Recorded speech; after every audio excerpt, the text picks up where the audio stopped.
The other parties, they've just confirmed they're not standing. They're literally petrified.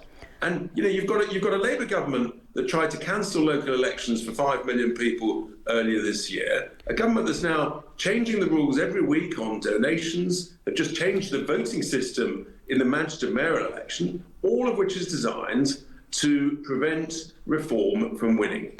So, the leader of Reform UK, Nigel Farage, has said he will resign as MP for Clacton, triggering a by-election which he will stand in. I've thought about it hard, and I've decided today I will resign as a Member of Parliament for Clacton-on-Sea, thereby forcing a by-election, which should happen, I hope, in short order. No, I've decided that the people of Clacton should be the judges of my actions. This will be a people versus the establishment by-election, and that is why I will be putting my name forward to stand in this by-election. I will fight to win. I will fight to continue the political revolution that Reform has started. Well, the shock announcement comes amid a row over his finances after the Sunday Times reported he'd not declared benefits from long-time advisor George Cotterill, and investigations continue into the £5 million gift he received in early 2024 from the crypto billionaire Christopher Harborne, which he did not register. In his statement, Farage claimed he'd done nothing wrong and criticised the media for haranguing his family. This, in the words of Nigel Farage, is a people versus the establishment by-election, but with Labour, the Tories, the Lib Dems, Restore, and now the Green Party confirming to us that they are likely to all refuse to stand a candidate. Could this effectively turn into a coronation for the Reform UK leader? With us to discuss is Richard Tice, Deputy Leader of Reform UK, who speaks for the party on business, trade and energy. Welcome, Richard. Thank you for being with us. Good evening. Can you hear the sound of chickens clucking through your studio as all of the main parties have chickened out of the contest that they've been begging for in the recent weeks, when they've been claiming that Nigel's broken the rules and it's going to have to lead to a by-election? So Nigel said, well, look, let's stop all the nonsense, the shilly-shallying, let's get on with it. I'll trigger a by-election. And now they're all running for the hills like dust, because Nigel quite rightly has said enough's enough. We're sick of it. Let's have, as you said there, for the people to decide against the establishment. OK, but what about the Standards Commission having their say, first of all, on those investigations into money received by Nigel Farage? Would that not be the most democratic way to do it, to gather the facts first and then to look at whether that triggers a by-election? And that would be up to the people of Clacton. So rather than Nigel Farage stomping his foot and standing down, this way, if you're to leave it to the Standards Commission, if he's done nothing wrong, Richard, then absolutely fine, nothing to see here, life goes on, and he'll feel, buoyed by that. But if it is found that he's done something wrong, it'll be up to the people of Clacton to decide whether there is a by-election. Surely that's the most democratic way to do it. If the Commissioner says he's done something wrong, it ends up in the same place, which is with the people of Clacton. So why are the main parties chickening out? And then so why are you doing this now? Why not just wait? Not today. She let the cat out of the bag. She said, when the Standards Commissioner reports, there will be a by-election. In other words, he's guilty. There's no chance of innocence. This whole thing is a stitch-up, and we're calling it out. We can see a stitch-up. It looks like a stitch-up. It sounds like a stitch-up. She's just playing politics, Richard. You know how this works. You're not inexperienced at all. These are the words of Kemi Badenoch, who is one of your rivals. Of course she's going to say that, because she's going to make it sound presumptive to make Nigel Farage sound guilty. She prejudged in her comments today the outcome of the Commissioner inquiry. But she's got nothing to do with it. Everybody knows what's going on here, and it's just extraordinary.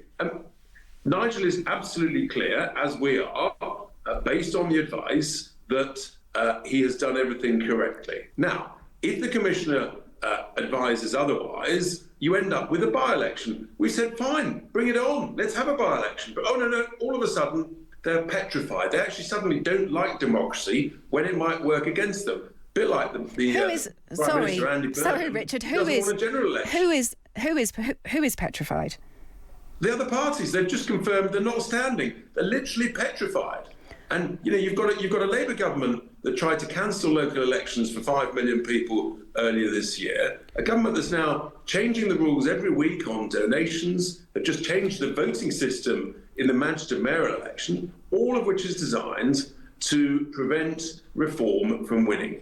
Is this not designed to keep us talking about Nigel Farage over the summer recess? The reason why the other parties are not contesting this is they think it's a farce. They don't see the point until we get some facts from the Standards Commission. It's not up to Kemi Badenoch. She might presume guilt, but that's just her playing politics. You know this. But hang on. But apparently, according to The Guardian and the Sunday Times, all of the facts are out there. They've laid out all the facts. Well, why can't the Commissioner get on with it, rule before the end of this parliamentary session, before recess at the end of next week, and then we can crack on and have the by-election. But no, the reality is... It sounds like you're worried about a guilty verdict, though, Richard Tice. It sounds like you are trying to get in there before a guilty verdict. Why on earth would you not just wait until the outcome? Why wouldn't you get on with it? A good game's a quick game. If it's all going to end up... For why, though, Richard? Why would you get on with it when there's... If it's going to end up with the people of Clacton, let's get on with it and let the good people make a decision during the lovely summer August. And, we can go down to the great Clacton-on-Sea, enjoy some ice cream and ask the good voters to make their decision. And I think what they're going to decide is they're going to back Nigel in an even greater way. And they're going to have the laughable situation where the main parties say, no, we need to carry on and have the Standards Commissioner, and they'll drag that out for months and months and months for no reason except that everybody in the media can then say, oh, very naughty boy, there's still an inquiry hanging over you, oh, woe betide you. Just put it to the people. It's very simple. Sorry. So this is a people versus the establishment by-election.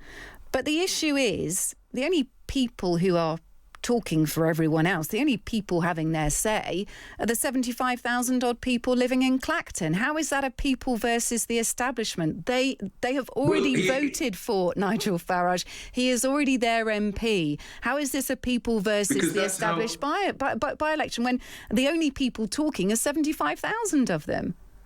Well, that's how our electoral system works. As an MP, you represent a constituency of, give or take, 70 to 80,000 people. He can't ask anybody else to vote. That's not how it works. He asks his constituency to vote, and they have the decision. And they could decide that they've enjoyed Nigel as their MP for a couple of years, but no more. That's their choice. Well, I don't think anyone thinks that is going to happen, and so therefore we are back to a potentially pointless by-election that is going to cost the taxpayer, or could cost the taxpayer. Why is it pointless? Well, because no one else is standing against Nigel Farage.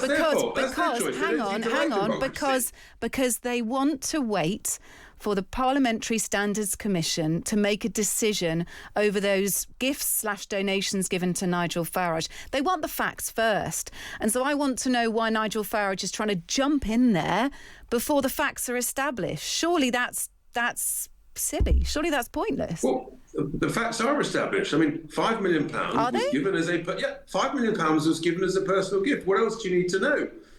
The Commissioner's been asked to rule on that. He should be able to do that in a matter of weeks. There's then going to be an additional inquiry into the Sunday Times story.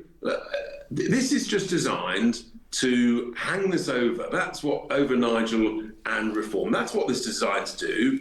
And it's already been stitched up as Kemi Badenoch effectively let the cat out of the bag today. And she doesn't have anything to do with the Parliamentary Standards Commission, though, does she? Kemi Badenoch doesn't have anything to do with the Parliamentary Standards Committee. Well, in the way she spoke today, she doesn't, though, does she? She doesn't. So that's just silly indulging her. Then you better ask her on your show to explain herself and why she. Well, she's very welcome to come on. Well, get her on the show and tell her to explain her comments today, because they effectively determined that the Commissioner was going to rule what Nigel said as improper, and that would lead to a by-election. But look, if Nigel Farage has done nothing wrong, why not just wait until he's cleared? What is the issue? Why not get on with it and put it to the people? We're putting it to the people. Because the and we'll people see are what they say. 75,000 people in Clacton. It's not the people of the UK, and it's also going to cost the taxpayers money. He's not claiming it's the people of the UK. Nigel is claiming But it's going to cost the taxpayers money, Richard. Well, and here's the other irony. So we said, we'll cover the cost. Don't worry about that. You can't do that, though. You can't. All of us, the hypocrisy of this. You can't whinge about the cost of it. And then when we say we'll pay the cost, you whinge again. I mean, come on, get your facts straight. The hypocrisy of it is laughable. Because you can't contest a by-election funded by a political party, one political party. If that was the reverse, you would be absolutely laughing at it. You would. No, I'd be delighted if. And so, if Labour had paid the cost of the Makerfield by-election, given that they orchestrated that in order to shoehorn Andy Burnham into number 10 without any form of contest. I mean, you talk about people and 75,000, 25,000 people only in the good constituency of Makerfield have determined our new Prime Minister. What about the rest of the sort of 20 million or so have got the right to vote? Well, that is the way the political system works. That suits the establishment. It doesn't suit us. Look, people are calling this a stunt. People are saying this is Nigel Farage's way of keeping his name out there during the summer recess. Is this type of drama the thing that we can expect from Nigel Farage as Prime Minister? Well, let's hope we get to that point where Nigel is Prime Minister. Common sense, that's what we stand for. The country's broken. We're the only party that admits it and has got plans to fix it. And that's what we stand for. But here is a man throwing his toys out of the pram before a standards commission rules based on the facts about whether he broke rules or not, based on party donations.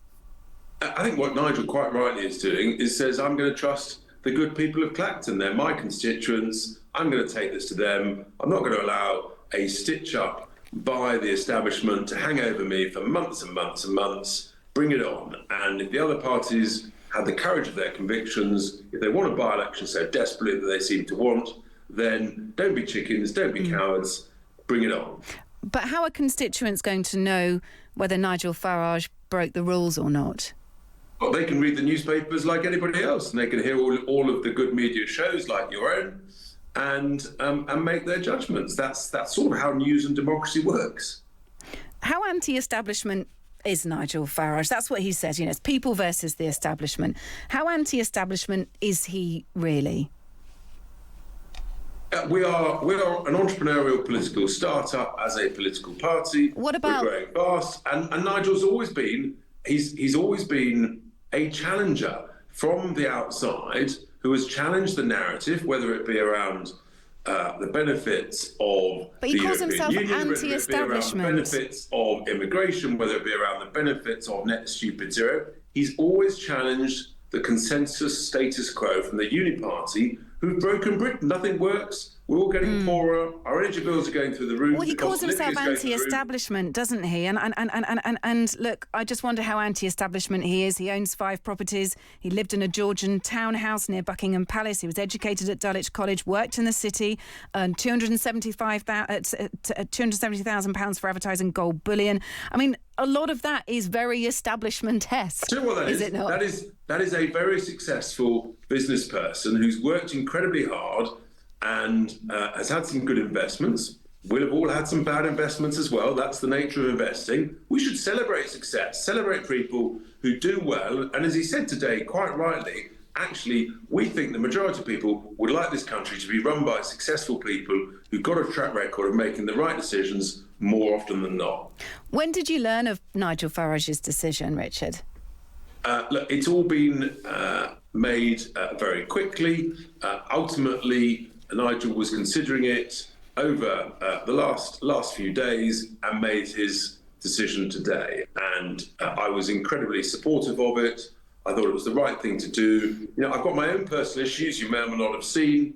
I've got the National Crime Agency who have leaked to The Guardian copies of my company bank statements, individual bank transfers, private conversations between my bankers and myself, We've literally got criminality going on at the most senior crime agency in the land, which I'm obviously pretty upset about. Yeah, so that is a report in the Telegraph. How do you know it's the National Crime Agency? Because of course the Guardian wrote to me with some allegations, and they effectively in that letter confirmed that it was the National Crime Agency. Who else could get copies of individual transactions and bank statements from different banks and individual private conversations between different bank managers of different banks? The only person who can do that is the National Crime Agency through a system called SARS, of which the NCA get about 900,000 every year. And that is legally supposed to be retained confidential. And the National Crime Agency have admitted that if that is breached, then that is a criminal offence. All right, well, a full internal inquiry. Yeah, OK. Well, we have not had a response from the National Crime Agency yet, and I'm sure they will want to have their say in this. In the Telegraph, it does report that George Cotterill's mother made a £1 million payment to your company, half of which was donated to Reform, and that George Cotterill loaned £80,000 to you. Was that £80,000 for a minority stake of Reform? No, not at all.